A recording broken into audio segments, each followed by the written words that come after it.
Hola, ¿qué tal? Me da mucho gusto poder estar aquí hoy con ustedes reunida, de una manera tal vez poco convencional, no como estamos acostumbrados a reunirnos en congresos. Sin embargo, estamos aquí para hablar de un tema muy importante y muy novedoso, que es qué papel tiene realmente la microbiota sobre la percepción del dolor.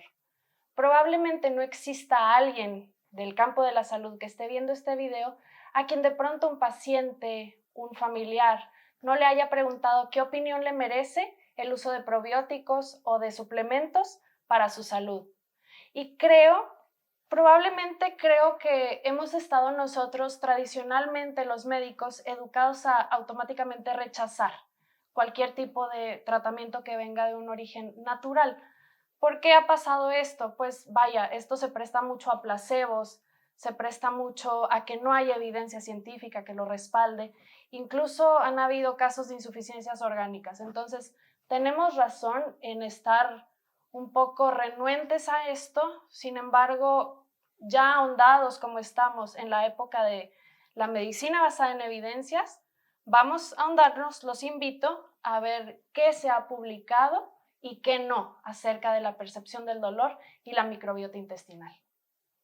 No podemos empezar a hablar de la microbiota sin empezar hablando del sistema entérico.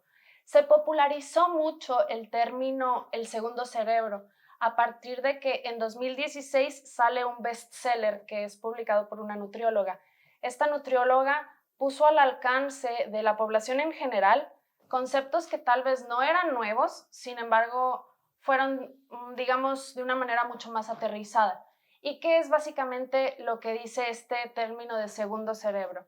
Dependiendo de bacterias que uno coma o dependiendo de alimentos que uno coma, se puede determinar qué tipo de neurotransmisores sí y qué tipo de neurotransmisores no se sintetizan, siendo estos neurotransmisores una interconectividad directa al cerebro.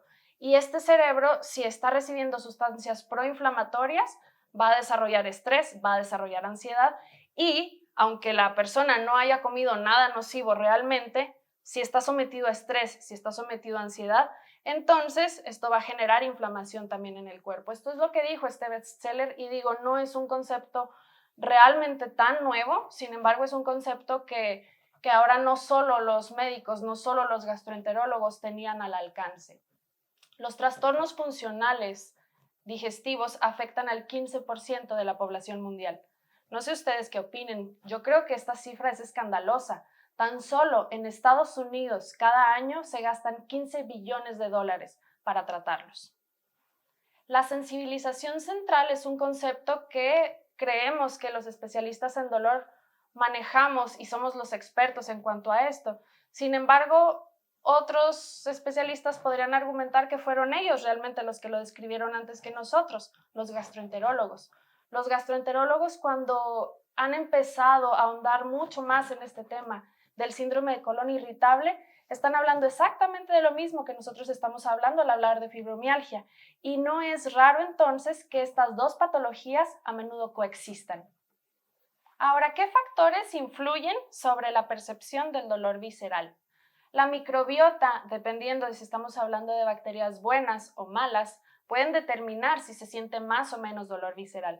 Lo mismo que los neurotransmisores, dependiendo de qué neurotransmisor se sintetizó, dependiendo de qué bacteria catabolizó a qué tipo de enzima, dependiendo de qué comimos, pues hay neurotransmisores que ayudan a percibir más dolor o ayudan a atenuar la percepción de este dolor visceral. Evidentemente creo que no será ningún tipo de sorpresa para nadie de los que estamos aquí que la distensión abdominal y la isquemia abdominal, vaya, pues sean evidentemente precipitantes de un dolor visceral. Sin embargo, ¿qué sucede cuando existe una dieta proinflamatoria? Todo el tiempo estamos comiendo cosas inflamatorias, hay una microbiota entonces disbiótica, podemos llamarlo así, y hay dolor de manera repetida. Cuando hay dolor de manera repetida, crónica, se van a activar los nociceptores y después de cierto tiempo, cuando ya no haya este estímulo nocivo, cuando ya no haya realmente una inflamación, los nociceptores están activados de manera crónica y no va a poder haber una regresión a ese estado basal donde no había un dolor visceral. El dolor se hace crónico. En 2017, Clem y colaboradores hicieron una muy importante revisión sistemática acerca del tema, encontrando lo siguiente: personas que en los últimos 6 meses tenían antecedente de una infección bacteriana o viral tuvieron 4 veces más riesgo de desarrollar un síndrome de colon irritable. Pacientes ya con síndrome de colon irritable, con criterios de ROM evidentemente para esta enfermedad, que su síntoma cardinal era la hipersensibilidad visceral, que fueron tratados con pre y probióticos, tuvieron una mejoría del síntoma de una manera estadísticamente significativa, recordando que los prebióticos son el tipo de alimento que las bacterias buenas necesitan para crecer y los probióticos son ya los microorganismos vivos. Ahora, ¿qué podemos decir acerca de dolor visceral, acerca de síndrome de colon irritable y trasplante fecal? Creo que es algo que a todos nos genera mucha duda, todo lo que está alrededor del trasplante fecal. Hablando de evidencia dura, puedo decirles que la única evidencia realmente pesada cuando hablamos de trasplante fecal sería otro tema que no es el que nos compete el día de hoy, que sería como tratamiento de colitis pseudomembranosa. De ahí en más, no se ha demostrado que haya realmente una mejoría en los síntomas con pacientes de síndrome de colon irritable o de trastornos funcionales digestivos que fueron sometidos al trasplante fecal. Sin embargo, ya que estamos hablando de esto, ¿cómo es que sucede esto del trasplante fecal? Pues el donador, las heces de la persona donadora son centrifugadas, mezcladas con solución salina y pueden ser administradas al receptor, ya sea en manera de enema, sea en manera de sonda orogástrica o bien incluso en cápsulas. El desarrollo de la microbiota intestinal. Puedo decirles que la microbiota intestinal es tan personal como lo es la huella dactilar. No existe una sola persona sobre la faz de la Tierra que tenga exactamente los mismos microorganismos vivos que usted. Y no es algo tan raro, no es algo de sorprender que sea el tracto gastrointestinal, evidentemente el órgano más colonizado de todo nuestro cuerpo. Tenemos más de 1000 especies y 7000 cepas. Tenemos bacterias, hongos, protozoos, son más las bacterias que los demás, pero es una cantidad realmente grande. Antes se creía que la microbiota intestinal empezaba a desarrollarse cuando el niño era lactado, digamos a los 6 meses aproximadamente. Pues esto se sabe ahora que no es verdad. Empezamos a nutrirnos de bacterias buenas desde el útero. Esto a través de la placenta, a través del meconio y a través del líquido amniótico, evidentemente.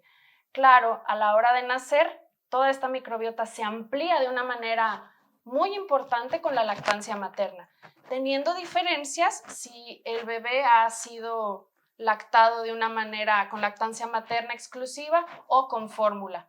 Y hablando de la interacción microbiota-huésped, sabemos que hablando de muchos alimentos, pero específicamente hoy vamos a hablar del triptófano, que es un aminoácido esencial que obtenemos de la dieta. Nosotros vamos a obtener triptófano de una manera invariable, pero sí depende de qué tipo de microbiota tenemos, qué es lo que va a pasar con ese triptófano cuando va a ser catabolizado. Si tenemos un buen nivel de Lactobacillus reuteri, que el Lactobacillus reuteri es una bacteria que encontramos de manera natural en el tracto gastrointestinal casi de todos los mamíferos, y en los alimentos podemos encontrarla en la carne, en los lácteos, y puedo decir, de los componentes principales que traen los probióticos que venden en las farmacias de una manera rutinaria. Cuando este Lactobacillus reuteri llega al triptófano y empieza a hacer toda su reacción química, no va a soltar ningún tipo de citoquina proinflamatoria, pero sí existen ciertas bacterias que si estamos en disbiosis y no tenemos buen nivel de Lactobacillus reuteri, a la hora de llegar al triptófano van a soltar miles de citoquinas proinflamatorias y entonces, aunque el triptófano realmente no es algo proinflamatorio, puede llegar a serlo si no estamos preparados con un buen nivel de bacterias buenas. Y ahora, ¿cómo es que todo esto llega realmente al sistema nervioso central? Porque hemos estado hablando repetidamente de cómo es que esto se sintetiza y queda en el lumen del tracto gastrointestinal, pero si estamos hablando de ciertas bacterias que se juntan con ciertos tipos de alimento y tenemos citoquinas proinflamatorias de una manera crónica, Esto, lo que finalmente termina haciéndole al tracto gastrointestinal, es una pérdida de la continuidad. Si hay una pérdida de la continuidad de la mucosa del tracto gastrointestinal, pues va a ser más permeable. Y entonces estas citoquinas proinflamatorias no se van a quedar únicamente en el lumen, van a viajar a través del torrente sanguíneo, van a llegar al sistema nervioso central y van a precipitar una síntesis de cortisol, la hormona del estrés. A su vez, lo que comemos determina qué tipo de bacterias proliferan y qué tipo de bacterias no proliferan. El tipo de bacterias que proliferan y no proliferan, a su vez determina qué tipo de neurotransmisores se van a sintetizar en el lumen gastrointestinal. Puede ser acetilcolina, dopamina, GABA. Y estos niveles, ya sean altos o ya sean bajos de neurotransmisores, van a llegar al sistema nervioso central también a través del nervio vago. Estudios en animales y percepción de dolor y microbiota. Un grupo de ratones que tenían síndrome de colon irritable o bien podíamos traslapar sus síntomas a ciertos síntomas en cuanto a hipersensibilidad visceral, donaron sus heces a un grupo de ratones que no tenían esta sintomatología. Entonces, a la hora de hacerle trasplante fecal a este grupo de ratones, por lo demás sanos, ¿cuál fue la sorpresa de los investigadores? Que este segundo grupo empezó a desarrollar los mismos síntomas de los ratones que les habían donado las heces. ¡Qué interesante! Ahora, ratas bebés que fueron expuestas a antibióticos en una edad temprana tuvieron un riesgo estadísticamente significativo de en su edad adulta desarrollar un síndrome de colon irritable. Al administrar Lactobacillus reuteri, que ya hemos hablado de esta bacteria en minutos anteriores, al administrarle Lactobacillus reuteri a ratones y en general a modelos animales que cumplían los criterios de hipersensibilidad visceral, mejoraron hasta en un 80% su sintomatología. Se presume que esto es a través de ciertos receptores muy importantes en cuanto a dolor, como lo son los TRPV1, como lo son los endocannabinoides y los opioides endógenos. Todo este estudio que hemos estado mencionando de modelos animales se ha intentado reproducir en humanos y se ha estudiado hasta el cansancio si existe algún tipo de disbiosis realmente comprobable en humanos. Y se ha encontrado en diversos estudios que sí existe cierto nivel alterado en la relación firmicutes-bacteroidetes. Además en pacientes que tienen síndrome de colon irritable y fibromialgia de una manera coexistente, niveles muy bajos, de una manera estadísticamente significativa, de Lactobacillus reuteri y Bifidobacterium. Entonces, supongo que todos ustedes están pensando lo mismo que yo y es, entonces, mi paciente con fibromialgia, a quien le he dado amitriptilina, a quien le he dado pregabalina, que he intentado todas las líneas de tratamiento, ya hizo yoga, ya estuvo caminando, ya nadó, ya hizo aeróbicos, ya hice psicoeducación. Entonces, tal vez esta enfermedad tan difícil de tratar tiene una luz y tiene algo que realmente no he intentado hacer y es darle probióticos. Vaya, no deja de ser una de las enfermedades más difíciles de tratar para nosotros los especialistas en dolor, pero sí existe cierta mejoría ya comprobada en cuanto a sintomatología y es lo que les voy a platicar a continuación. Probióticos que contienen Lactobacillus reuteri, infantis y E. coli resultaron de una manera estadísticamente significativa superiores al placebo en cuanto al tratamiento de sintomatología en pacientes con fibromialgia y síndrome de colon irritable. A la hora de decir fibromialgia y síndrome de colon irritable, estamos hablando de dos patologías que en estos estudios se ha visto que a menudo coexisten. En un ensayo clínico aleatorizado se encontró que a la hora de tratar a estos pacientes con síndrome de colon irritable por 6 semanas con probióticos, mejoraron de una manera importante en cuanto a dolor, flatulencia y distensión abdominal. Finalmente, ¿qué podemos concluir de esta plática? Podemos concluir lo siguiente. La microbiota y la percepción de dolor es un tema muy interesante y es un tema que está teniendo evidencia creciente. No es algo que tengamos evidencia tan pesada, Sin embargo, es un objeto de estudio muy importante. No podemos decir que el trasplante fecal y que el uso de probióticos tengamos toda la evidencia en la palma de nuestra mano, pero los estudios que tenemos ahora, aunque son de un peso estadístico bajo, apuntan a que es una luz muy prometedora. Gracias por su atención.